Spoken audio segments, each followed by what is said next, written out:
Up, I'm back with a live one finally. It's been a crazy couple of days, so I had to dig into the vault of the pre-recorded stuff to not miss my upload streak.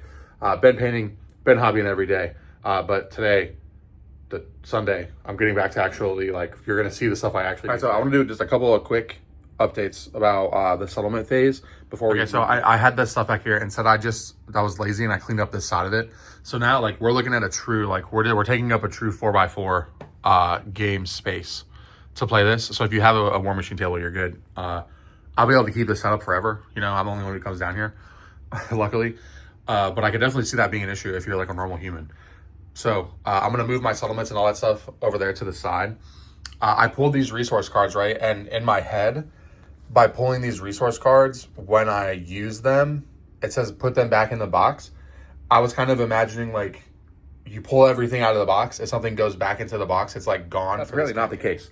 So I take these resource cards, I put them face up. I either spend them now or I document that I have them on my my settlement worksheet before I go to the next hunt. And then these go back into the box so that next time I fight the white lion, I still have the same likelihood of getting all the resources. They're not actually like archived, gone for good. So that makes me feel a little bit better. Like if I wanted to just keep fighting the white lion, I think I could. So I'm going to try to use as much as I can to build things. And I'm pretty sure I'm right about that. Let me know in the comments. And also I saw 2 people help me out with some stuff I was doing. So now on, when it says like return to the box, I'm just going to assume that means like return it to the deck. Oh, I got another plant. I've had it, but I don't think I've had it on camera. I got to clean everything up. I'm terrible at cleaning. I have so little time down here. I just spend it all doing. But if I did spend the time to clean, I could probably do more stuff down here. That is the endless cycle. All right, so I'm gonna finish cleaning up and then hopefully do another hunt. I should put something on my ceiling over here so it looks cool when I flip to this view. But second thing, I am not going to randomize the builds. I kind of thought maybe I'd be screwing myself, and then there was a very helpful comment that pretty much said don't do that. It's gonna be random and difficult enough. So I've got my cards and my equipment. I'm gonna look at what is possible for me to make and so tell you where we come out in my logic. Right, so I'm going to fill you into my thinking here, right? I've got 3 or 4 hide cards. So that's pretty close to a full suit of rawhide armor. I'm going to make the armor and I'm just going to give it to one person.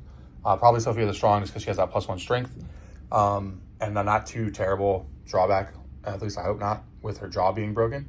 I don't want to just make one piece of armor and give one to each person, because like there's still a very high chance that they wouldn't get hit on their armor and they can still get killed, as we saw last time. So he had cloth armor, but he got hit in the head, so he just died. So one, I think probably if I were going to only put one piece of armor on everybody, I think I'd put it on their head, and I thought about that because they only have 1 box on the head. So it's probably super important to protect everybody's head. But I'm going into this next round with 2 totally fresh guys because one person died, one person's over here doing stuff in the Lantern Horde, and essentially I don't care if those 2 characters died because they don't have anything on them, right? So I'm not going to worry about armoring them. I'm going to put all 4 on Sophia the Strong. And then the real question now becomes, I have 4 bones. I'm definitely going to buy at least 1 thing of bone darts because I want somebody ranged. So I'm thinking, like, do I buy 3 bone darts and like either a bone blade or a bone dagger? Or do I buy 1 bone dart and then spend 3 bones to get a bone club? Or do I spend 1 to get a bone dart on 1 person and then spend 3 to get a bone club and put that on Sophia the Strong with her full armor? I'm putting all my eggs in 1 basket. It's not like, even if she dies, it's not like I lose the gear. And last game, like 2 people didn't even really do anything. So if I go in, sorry, my dog's going crazy upstairs. If I go in with range support and I go in with a tank and a pretty substantial melee weapon, that's way better than I did last time. And I had two guys that are just along for the ride, you know? I think that's the route I'm going to go. I don't know if it'd be better to space the weapons out. I'm pretty sure I'm correct in my thinking on giving 1 person all the armor first, and then next time maybe I'll give everybody helmets. We'll see what we get. But the only part I'm not sure about is I'm putting all my eggs in 1 basket, which I think is probably pretty. If she dies, like, what do I do from there? But also, like, I beat it with stones before, you know? All right, here's where we stand. So Orcus, he has 2 survival, 3 insanity, 1 armor on the waist, a little bit of courage. Sophia the Strong. I need to add her honorific. She has 2 survival right now, 3 brain, 1 armor. Oh, I gotta clean her head injury, but 1 armor everywhere. And then Tologonus and Clytemnestra. Just bog standard fresh rerolls. I erased Telemachus. If somebody like Sophia, I'm definitely gonna save her sheet now because stuff's happened to her. But if anybody is just like a fresh one and they get killed, we'll just reuse it. Clappy's over here at the Lantern Horde. Has to sit this hunt out. And then we have Organ Grinder, Bonesmith, and Skin Rebuilt, and our only innovation is language right now. And we are cannibals. Okay, so we're ready to go. I'm still not quite sure about the 3 bones I spent on the bone mace, but I don't plan on spending any more on bone weapons just because a lot of them break. So probably that's gonna be the only thing I spend on building bone weapons because a lot of them are frail, and it just seems something I saw to build something that's gonna break. So I'll probably either wait until I can do the scythe or the bone sickle because they aren't frail, I don't think. So I don't want to spend a ton of money getting everybody anything else. So I think we're gonna be good, hopefully. Okay, so this is the board that I had to the side, but now I'm ready to do the hunt phase. You have to flip it over. So I kind of want a second one of these since the way I'm doing the setup. Okay, so showing how to set this up. Every showdown has a little diagram, so that's how I know where to put the cards. So there's a card here. There, the boss is when we get to that space. There's one there. And here and here. And then we're choosing to fight level 1, so that's why we know he goes into that space. And then there's just basic hunt events. And also if we had anything that would let us gather herbs or mine materials, we could also add those cards now, but we don't have anything. We're not at that level yet. So now we're set up to go into the hunt phase. Okay, I don't really know what we're in for. I got the rule book. I got it set up. Let's just start drawing cards. So we move here to this first space and we see what it is. Prowling lion. While survivors stalk the white lion, the monster hunts something else. Move the white lion 1 space away from the survivors on the hunt board in pursuit of its prey. The white lion starts the showdown with ground fighting in play. To the next phase. Fields of golden grass lay ahead. The event revealer may choose to avoid the plains and roll twice on the hunt event table before moving on the hunt board.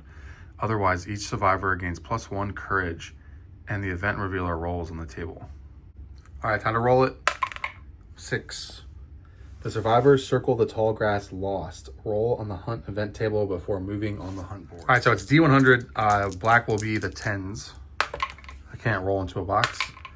39.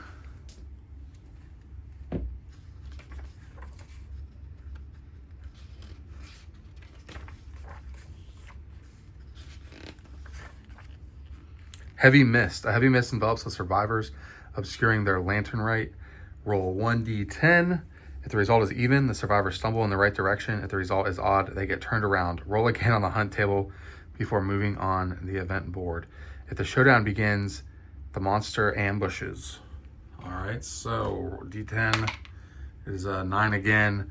So that means they roll again on the event table.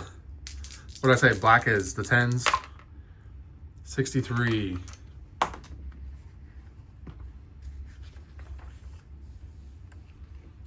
Feet.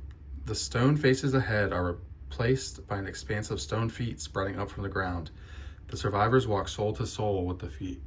If any survivor is insane, well, everybody is insane right now, they are convinced they have reached the underside of the world. They clutch the ground for dear life, terrified of falling off. Their raucous terror slows the survivors and attracts unwanted attention. Roll once on the hunt event table for each insane survivor before moving on the hunt board. If any of these rolls result in feet, ignore it and re-roll. If all survivors, they fall off the underside of the world. The survivors are dead unless the settlement chose survival of the fittest. If they did, the survivors bite down hard on the feet and their teeth grind against the stone as they refuse to let go. At once, the feet shatter, revealing an ordinary stone beneath. Set all survivors' insanity to 0. Each survivor suffers the shattered jaw, severe head injury. Do not roll additional hunt events caused by feet. Luckily, only 2 of them are insane because 2 of them were new characters. So we got lucky there, but we need to roll again. So here's for Orcus. It is an 8. Oh wait, I need to roll D100s, don't I? Yes. Okay. 88.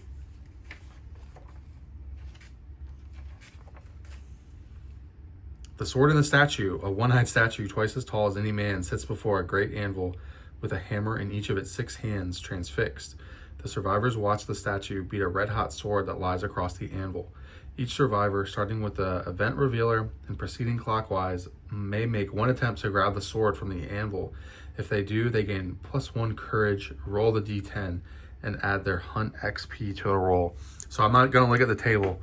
I'm just going to try to roll it. We'll use the red one because it's a fire one. So Orcus is going to try to grab it. He's insane. He's seeing these feet and these sword. So if they do, they gain +1 courage, roll a d10, and add hunt. So he's got 1 hunt XP on him. He gets a courage that triggers the bold story event. So, all right, there's nothing to it but to roll it. 2. I don't know if rolling high or low is bad, but I'm assuming 2 is probably bad. All right, we get a 3. So you make a quick, oh, awesome. We make a quick grab for the sword, but not quick enough. Suffer the dismembered arm, severe arm injury. All right, he loses his arm forever, and he gains a bleeding token. One actually, and realize it's not possible for anybody to grab it. So I'm not gonna make an attempt to grab it right now. I think we'll move on. Not gonna be that silly. Okay, he lost his arm. So now this is the second roll for Sophia's insanity. So I'll roll it real quick. It is 102. So I guess we'll take that 0. It says 2, not 102. The survivors are overcome by a sudden chill and breath seizing in their lungs. The survivors' teeth chatter mercilessly. All survivors lose monster level survival. I don't think I have that. Oh, duh. Also, all survivors lose 1 survival because the monster's level 1. Awesome. At the center of a sudden frost is a perfectly preserved corpse. If the settlement has cannibalized, the event revealer gains 1 random basic resource. Oh, awesome. If the settlement has graves, don't have those. If the settlement has a memento mori, we don't have those. So we do get a random resource. So let's see. I'm gonna shuffle up the resource deck. Hey, so something good happened finally. We get monster hide. Cool. Okay, so now we move on to the next one. A little bit scared. Oh, we get a random event. 10s and 1s. Oh, I guess I had these backwards based on how they do it. So we're rolling on the event table. 10s and 1s. So so the card is a white 3 and a black 5. We got a white 5 and a black 3. Interesting. 53. This is cool. I wondered where I knew bad things could happen to you. So obviously this is where that comes in. So this is Mask Salesman. The survivors meet a traveling mask salesman on the road. He insists he has special wares to offer. Shuffle 1 copy of each mask gear from the mask maker's settlement location and draw 1 at random. The salesman is offering this mask. The event revealer rolls a D100 to determine the price and then gains the mask. Okay. So I don't know who, I guess I should have been paying attention to who the actual event roller was. So done Orcus and Sophia. I'll say now it's Telegonus. All right, so let me get those masks out. Okay, so I don't want to pull the mask out of my binder sheet. So there's 6 masks, D6 to roll it. It's a 6. 1, 2, 3, 4, or I guess it'd be this one, the death mask. I think if you have no affinities, gain +4 luck and suffer -4 to all severe injury rolls. So I don't know what, I don't have any affinities. Okay, so I did, to log in, this was the event revealer. And now I guess there is a price to pay. So let's see what that is. A 6.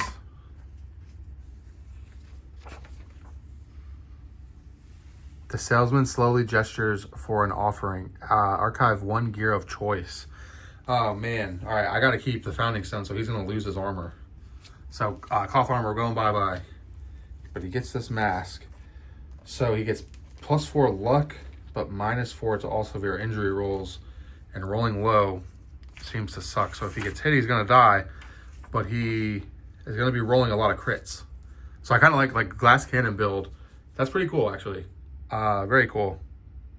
Honestly, I'm happy with that. So something good is happening to us again. All right, so now we move on to this blank space. Because there's no card there, because that's where the lion was, we roll on the event table again.